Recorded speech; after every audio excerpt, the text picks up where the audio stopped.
Começa agora mais um Câmara Aberta pela TV Câmara de Itajaí, no canal 14 da Claro e também no YouTube da Câmara de Vereadores de Itajaí. Agora, em março último, o Legislativo de Itajaí concedeu uma honraria a uma pessoa que trabalha para a preservação e a proteção de aves silvestres. Um trabalho que a cada ano recupera e cuida de cerca de 4.000 aves, dentro da organização não governamental Instituto Espaço Silvestre. E é exatamente a diretora, que foi homenageada aqui pela Câmara, a Lígia Poleto Jean, que está aqui conosco. Lígia, seja muito bem-vinda aqui ao nosso Câmara Aberta.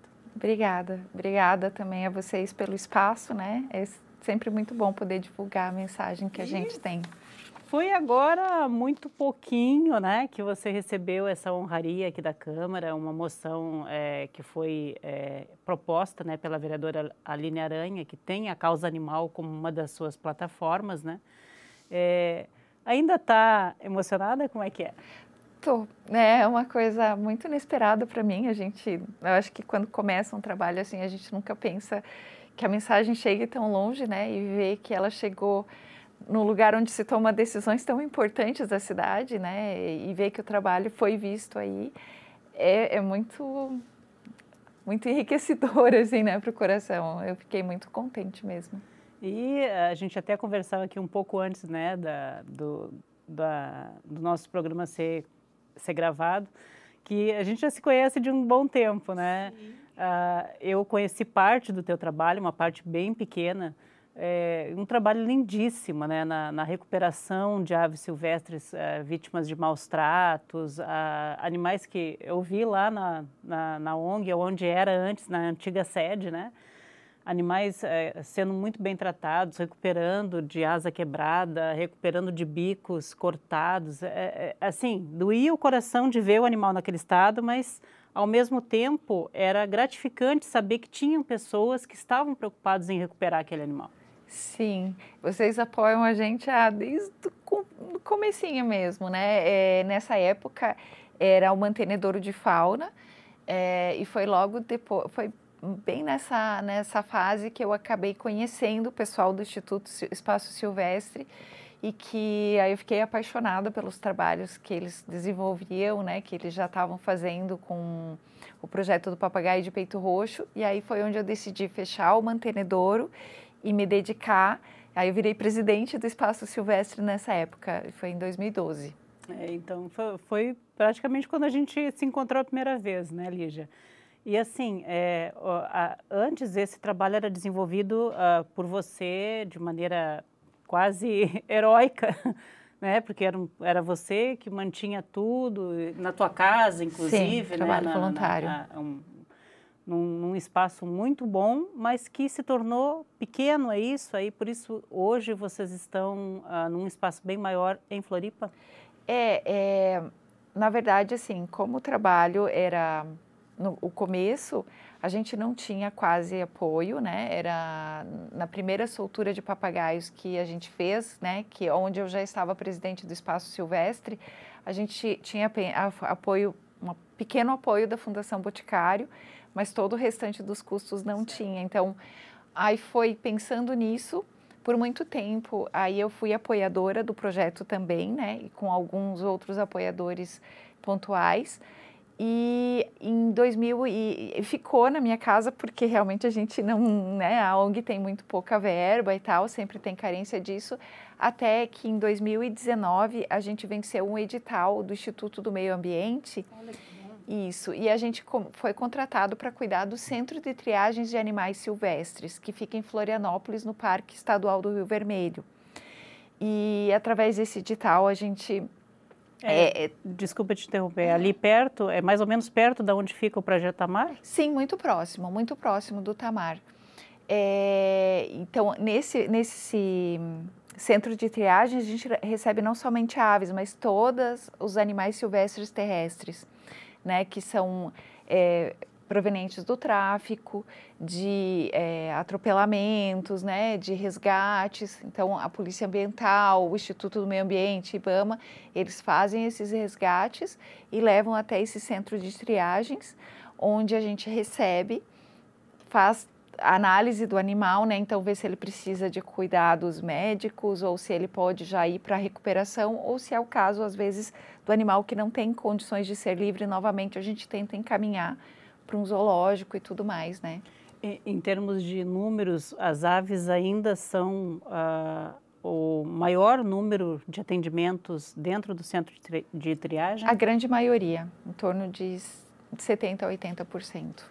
Mas aí, conta pra gente assim um pouquinho como é que funciona. Quer dizer, de repente vocês vendem aprisionamento, sei lá, de um tráfico de animal silvestre, de um papagaio, né? Que foi por onde mais ou menos você começou, né? Aí ele chega com maus tratos lá no centro. Como é que se dá esse trabalho? Qual é a dinâmica? Então, no caso do papagaio de peito roxo, ele ainda é um pouco mais criterioso por se tratar de uma espécie em extinção e por se tratar de uma reintrodução. Então, a gente leva depois eles para dentro de um parque nacional, que é o Parque Nacional das Araucárias, lá em Ponte Serrada e Passos Maia. Então, quando o animal chega, primeiro é feita uma bateria de exames, então é feita a triagem veterinária, né? Então, a partir do momento que o animal está saudável, ele vai para o treinamento comportamental, porque esse animal ele precisa aprender a ser papagaio novamente, né? A buscar alimento, a se proteger, a se cuidar dos predadores, a evitar humanos. Então, a hora que ele passa nesses... aí a gente faz os testes, né? Os animais que passam para esses testes, aí vão para a ambientação no parque. E aí, depois de um período de adaptação, eles são soltos e aí monitorados constantemente por nossa equipe lá no parque.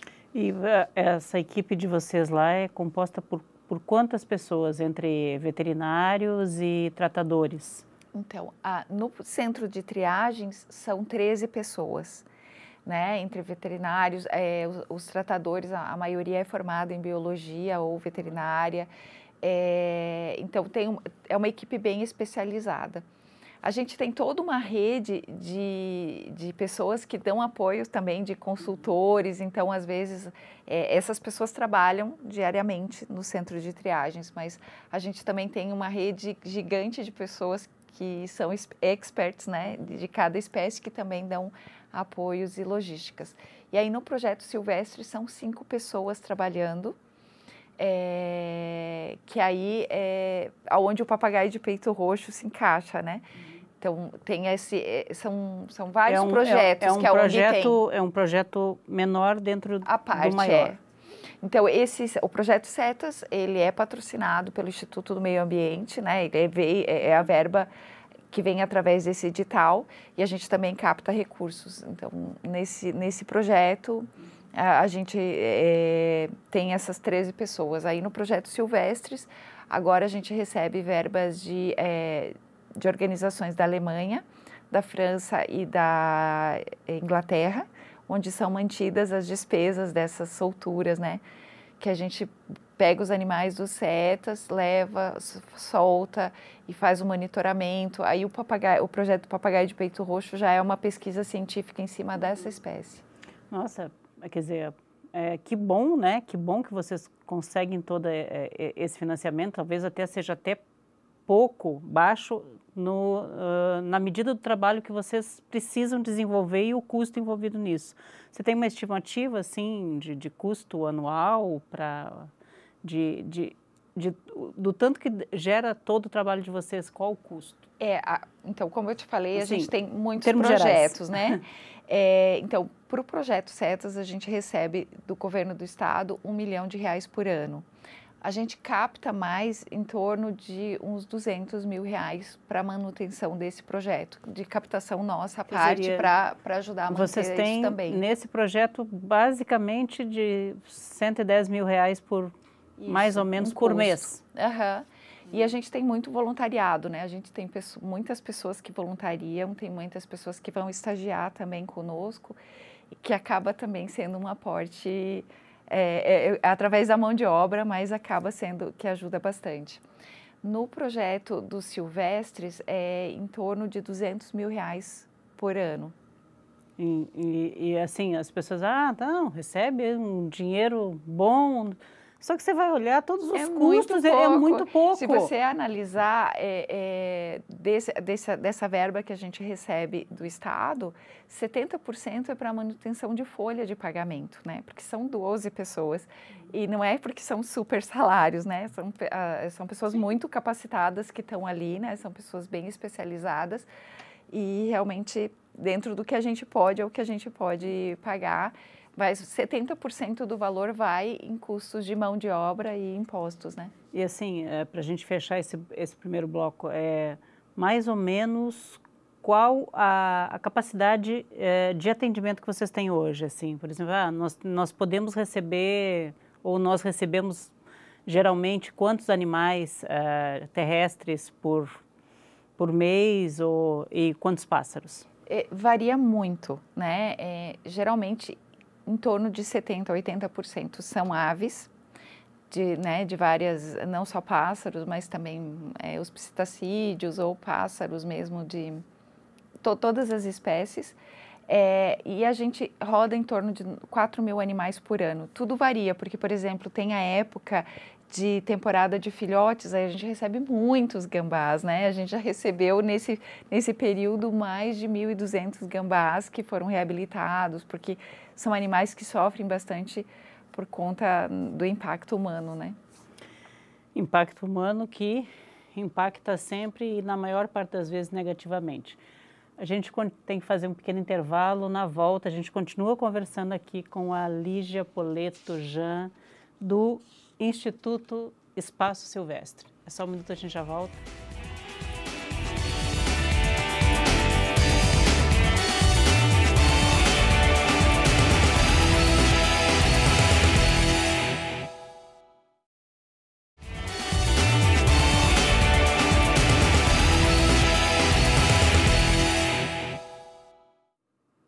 Voltamos aqui no Câmara Aberta, que hoje entrevista a Lígia Filomeno Poletto Jean, ela que é diretora da ONG Instituto Espaço Silvestre.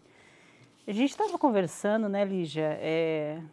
Quer dizer, as pessoas têm, ou antigamente se tinha essa mania, hoje se sabe extremamente danosa, né, de ter os pássaros principalmente, ou o animal silvestre em geral, como um bichinho de estimação. Ele não é um bichinho de estimação, né? Na verdade, dificilmente um silvestre vive bem como animal de estimação. Eu aprendi isso da pior forma porque eu comecei esse trabalho porque eu tinha justamente uma arara e quando eu recebi um veterinário especializado em vida selvagem, aí que ele começou a me mostrar que eu mantinha ela da forma errada, porque eu deixava ela solta, eu achava isso bom para ela, né? Mas eu podava as penas das asas para ela não voar para a vizinhança e tudo mais. E eu alimentava da forma errada, porque eu dava muito girassol, eu dava muita, né? E na natureza eles comem folha, eles comem flores, eles comem outras sementes, né? Então, eu pensava estar fazendo muito bem, né? Eu tratava da melhor forma, mas é muito diferente do trato que a gente tem com gato e cachorro, né? E eu julgava os comportamentos dela da forma errada também, porque ela era muito próxima, né, da gente, ela ficava no ombro, ela cochilava com a gente e tal, ela era muito ligada. E aí, depois que eu entendi que faz parte da biologia das araras, viver em bando e ter um companheiro, né? Então, na falta de outro animal, ela se acasalava comigo. Mas que isso não supria as necessidades que ela tinha, né? Porque quando ela está com outro da mesma espécie, eles têm comportamentos, né? Como o se coçar, o regurgitar um no bico do outro, que fazem a parte até para ajudar a saúde, não só psicológica, né, mental, mas também física deles, e que ela tinha essa frustração por não ter. E realmente, quando depois eu montei o viveiro e essa minha arara, ela se misturou com os outros, nunca mais ela se aproximou de mim. Foi bem impactante. Não, mas é interessante isso que falaste, né? Porque às vezes as pessoas, a intenção é a melhor, ninguém está ali para prejudicar o bichinho, gosta do bichinho, sim, mas às vezes não tem aquela noção de que, na verdade, não está fazendo um bem, né? Mas que bom que você aprendeu e isso se resultou programa fantástico, né, que é do cuidado da vida selvagem, né? E eu te fiz essa pergunta porque, por exemplo, assim, eu já morei em alguns outros locais do país e eu morei muito tempo em Mato Grosso. E lá tem muito periquito, papagaio, tem muito canário. E eu lembro uma vez que eu fui almoçar, alguém me levou num clube de tratadores ou criadores de canários. Eu cheguei lá, eu não conseguia almoçar só de ver todos aqueles bichinhos lindos, engaiolados ali, quer dizer, para uma competição que só ia fazer bem para o ego do próprio tratador, né, do dono do animal. E aí a gente cai num ponto, o tráfico de animais silvestres, especialmente de aves, quer dizer, isso é uma realidade horrorosa, né? Porque o tráfico de animais até, inclusive, acho que segundo o IBAMA, é o terceiro maior tráfico. Eu acho que está entre o segundo e o terceiro. A reportagem que eu li era de 2019 e que estava como terceiro, só perdia para o tráfico de drogas e para o tráfico de armas.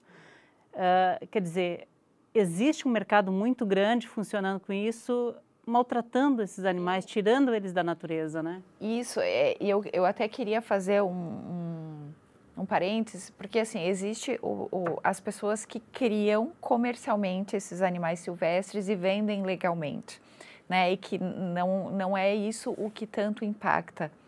O que impacta realmente é a pessoa que compra o animal que está vindo da natureza, né? Que é contrabandeado, que é aquele papagaio que o caminhoneiro passa, compra da pessoa que está vendendo e traz, e daí essa pessoa traz um animal para casa.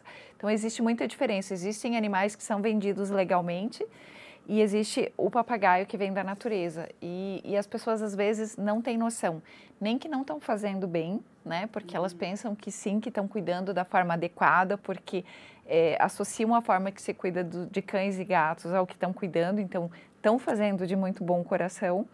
Mas somos nós que estamos alimentando o tráfico. Então, eu acho que a única forma de parar com o tráfico de animais é justamente cancelar a demanda, né? Se as pessoas não comprassem, ninguém entraria. Né? E como que se breca isso? Como se faz? É educação, é combate, é falar, é trazer esse conhecimento? É fazendo como você está fazendo, nos ajudando a levar essa mensagem adiante, né? E que eu acredito que muitas pessoas são como eu era, né? Que eu tinha Sarara porque eu achava que eu fazia um excelente trabalho para ela, que ela era muito feliz, né? Depois que eu percebi que isso não era bacana, então eu comecei a agir de outras formas, né? Por exemplo, eu vi casos muito bonitos no parque onde a gente atua, de uma pessoa que caçava, né? Porque é uma região de bastante mata preservada, e que depois que ele aprendeu um pouquinho mais, através do olhar de um animal, que ele cruzou o animal com uma mãe e tal, e aí ele começou a não querer mais caçar, e ele virou fotógrafo de natureza, e é uma pessoa que conhece muito, e aí ele falou assim, não, na verdade eu adorava estar na natureza, eu fico até arrepiada quando eu vejo, porque é uma história muito bonita. Ele falou, eu gostava de estar lá, eu gostava de ver os animais, e eu caçava porque era o que eu aprendi culturalmente, mas depois que eu percebi que dava de estar lá de outras formas, e ele transformou e conseguiu convencer outros amigos dele, né? É um mecânico que trabalha lá em torno do Parque Nacional das Araucárias, e ele hoje em dia até é referência como observador de aves lá, porque ele conhece muito da região. Nossa, bom, eu vou te perguntar isso, mas eu acho que eu sei mais ou menos qual é a tua opinião. O que você acha, por exemplo, tem alguns projetos, enfim, projeto tem para todo lado, de todo jeito, né? Alguns projetos, inclusive lá na Câmara, de pessoas que querem legalizar determinados tipos de caça. Qual que é a tua opinião a respeito disso? Olha, é bem complexo, assim, eu acho que é um tema que tem que ser bastante discutido, porque, por exemplo, no parque que a gente atua, já tinha algumas autorizações para caça do javali, e realmente foi um animal que foi introduzido, ele depreda muito a fauna local, assim, então, nossa, eu por muito tempo monitorava animais lá e você não via muitos, era escasso de fauna porque o javali realmente depredava, né? Sim, só que alguém trouxe esse javali para ali que não era a casa dele, né? Então aí a caça se torna uma forma de controlar um pouco a população. A única pergunta é como controlar isso? Como controlar alguém que entrou para caçar e que não vai caçar outros animais, né? Então, se existe uma forma de controle, talvez para esses animais exóticos, talvez seja uma solução. Mas a dúvida é como fazer esse controle. O controle, né?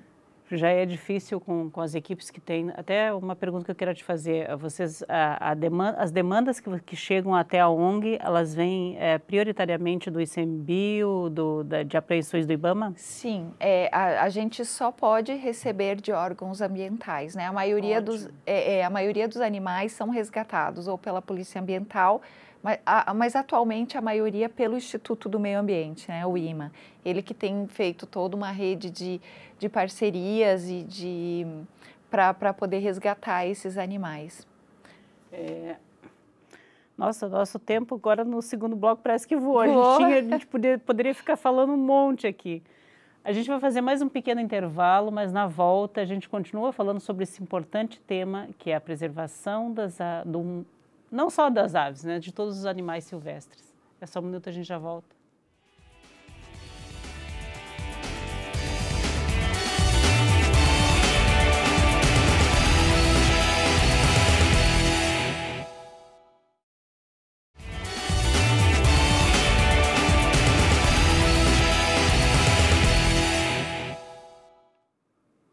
Voltamos aqui no Câmara Aberta e, infelizmente, no último bloco, né, dessa conversa excelente de conhecimento e tudo que estamos tendo aqui com a Lígia Poleto-Jean. Lígia, agora eu vou entrar num tema espinhoso assim também. Aliás, todo o tema que a gente já estava, ele é bastante complexo, né? A gente falava da questão da caça, da questão do tráfico de animais silvestres, não apenas de aves. Né? Mas agora, atualmente, está tramitando também tem coisas boas na Câmara Federal, não apenas projetos para liberar a caça, mas tem projetos, por exemplo, que ampliam as punições, o tempo de cadeia mesmo, né? De punição para quem maltrata, mata ou trafica, enfim, tem uma conduta errada, está passando para detenção de até 5 anos mais multa de animais silvestres e, em caso de ser aves, isso é agravado ainda porque a punição pode ir até 8 anos de detenção. Esse é o caminho? Tem que fazer isso? Tem que reforçar? Sim.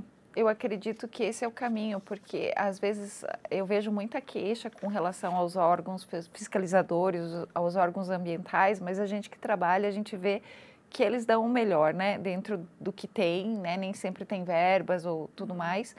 E aí eles pegam os grandes traficantes, né, aqui eu acompanho mais o trabalho do Instituto do Meio Ambiente, eles fazem muitos resgates junto com a Polícia Ambiental e tudo mais, mas se você vê dali um tempo, aquelas mesmas pessoas estão traficando de novo e tal, porque a legislação ela acaba tendo brechas para que caia na impunidade, assim, né? Uhum. Então, eu acho que esse é o caminho, né? Realmente, a hora que for mais...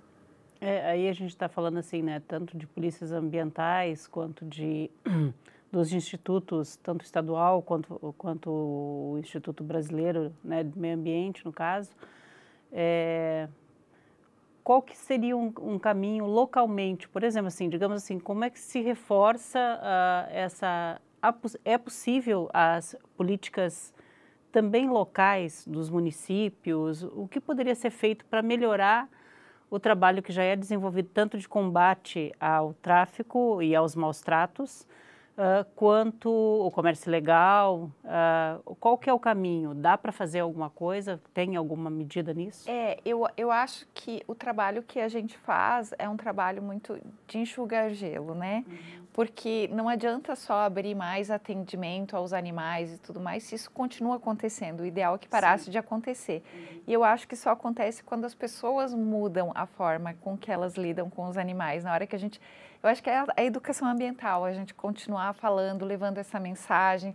A hora que todo mundo entender de que não é bacana ter, né, um pássaro, então ela vai diminuindo a pressão pelo tráfico, né?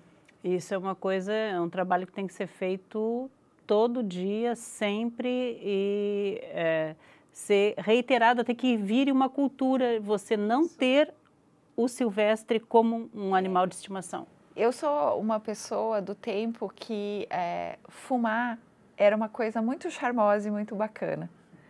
E eu fui vendo, né, a minha geração seguinte sendo educada de que o cigarro não podia e tal. Então, na minha época, eu tinha um professor que fumava dentro da sala de aula. Isso, hoje em dia, é impensável. Infelizmente, né? eu também tive. Então, mas na verdade, sim, não porque era um mau professor, mas era porque era o que se entendia na época. Então, eu acho que mudando... era aceito. Mudando as pessoas, aí a gente vai entendendo de forma diferente e vai melhorando a forma que a gente lida com isso. Eu tenho muita esperança nisso, na educação ambiental, né, nessa mudança de entendimento não só das crianças, mas também dos adultos. E isso é uma coisa que localmente pode e deve ser incentivada, né? Sim. Você trabalhar a educação ambiental desde cedo dentro da escola, nos municípios. Então, eu vejo, assim, e uma coisa muito importante para dizer, assim, porque às vezes as pessoas veem entrevista e tem um passarinho em casa e tudo mais, e aí eles falam assim, eu não quero mais ver ele preso, e vai lá, abre a gaiola, né? Não é assim, né? É pior. Toda soltura, ela precisa ser muito bem assistida, o animal precisa ser preparado, senão ao invés de você fazer um bem, não só para o animal, como para a natureza, você faz um mal, né? Para a natureza onde você solta, quanto para o animal. Então, talvez venha daí um pouco também desses animais que são introduzidos, que são exóticos e depois acabam gerando um problema ambiental um super maior. Problema, né? E então assim, digamos que nós tenhamos conseguido atingir aquela pessoa que, sem saber que não poderia ou que estaria fazendo um mal para aquele bichinho, agora se conscientiza de que não é bacana. Qual que é o caminho? Existe algum caminho, alguma proteção para essa pessoa que também quer fazer agora, a partir de agora, o certo? Sim, na verdade, a entrega voluntária, se você tem um animal ilegal, a entrega voluntária ela é protegida por lei, ela não tem nenhuma punição.